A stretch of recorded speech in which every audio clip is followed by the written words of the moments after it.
Hey, welcome back to Matt's Garage DIY. Today, we're back for another look at the Marlin Model 60. This time, we're going to change the firing pin.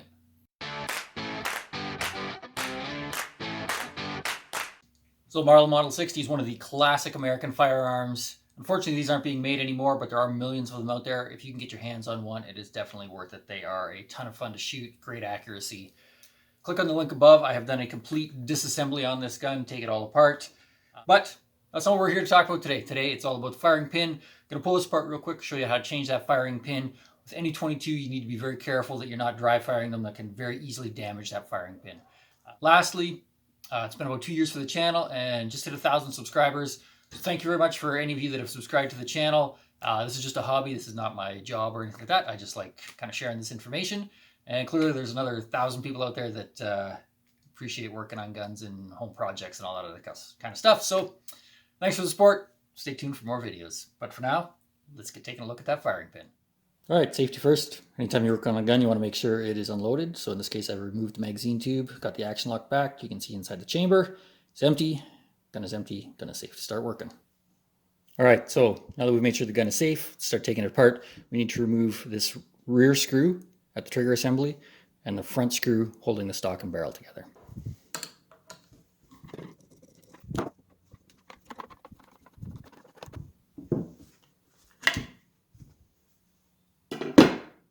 Before we start to remove the trigger assembly, we're just going to close this bolt, allowing that to close. Now for this entire trigger mechanism, there's a split pin at the rear. You can just press that through, pull it out the bottom. This will then rotate around this pin at the front. Comes out. Now to remove the bolt, I'm going to start by kind of pressing down a little bit.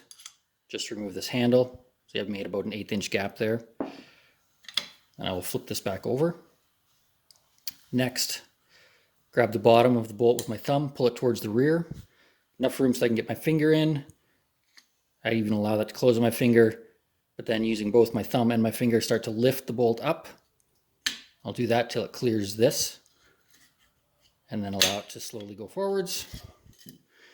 Your bolt is out, spring comes out. To remove the firing pin, you need to drive this pin out. That will release your firing pin, which is here as well. That pin that you're driving out also holds this little roller. So one thing to keep in mind, this pin only goes one direction. It is fluted on one edge, so it makes it a little bit larger. So what you want to do, if you're looking from the top down, pin goes this way, right to left. If you're looking at this side where the roller is, you just remember start at the roller, so punch this way, roller on top, punching the pin down through. To punch that pin out, I use a 3/32 punch. As well, you want a block of some sort that you can put underneath. I use old hockey pucks with holes drilled in it. You can use a block of wood. Just something that's not going to mar or damage the finish on your gun. Center it over a hole. Put your punch on. Then you can tap that pin through. You can see there's my pin, just pulls out. Little roller now has already fallen out. And last thing is the firing pin here, which comes out. To put this all back together, reverse that procedure. As you put this back together, you take your pin. Again, you want to be aware of which side is fluted. If you put it in the proper way, it will go in nicely. So we drop our firing pin in, start sliding the pin through. Now we've got the roller, kind of drop that into place. That can be a little bit of a trick to get lined up. I'll just use an extra or an old firing pin to kind of help with that. A little bit of pressure with my thumb on this pin helps hold that roller there while I just kind of fine tune it with the firing pin. There you go. That is now holding in place. I've got about an 1/8 inch sticking out. So now I'm just going to finish tapping that through with a hammer. I'm going to take my block. I've got my hammer. I don't have a brass hammer, so I've just got a bit of tape on the end. Just helps prevent some marring if I accidentally slip off and hit the bolt itself. Tap that in. Before you reassemble, just want to make sure I just spin that little roller. The roller is moving nice and free. firing pin, you can see moves back and forth nicely, no binding, no concerns with that. To reassemble, take my spring along with the rod that goes through the middle of it. Put that back into the hole in the back of my bolt. I do have this big kind of wobbly mess. This can be a little bit of a trick, but I start by getting the end of the plunger started in the hole back there, and then start kind of compressing down into that. As I do that, the rod and spring compress into my bolt, and I'm able to put this back in, let that go. That can be very challenging, often takes me several tries with the spring flying around, but there you go. At this point, I want to reinstall my bolt handle.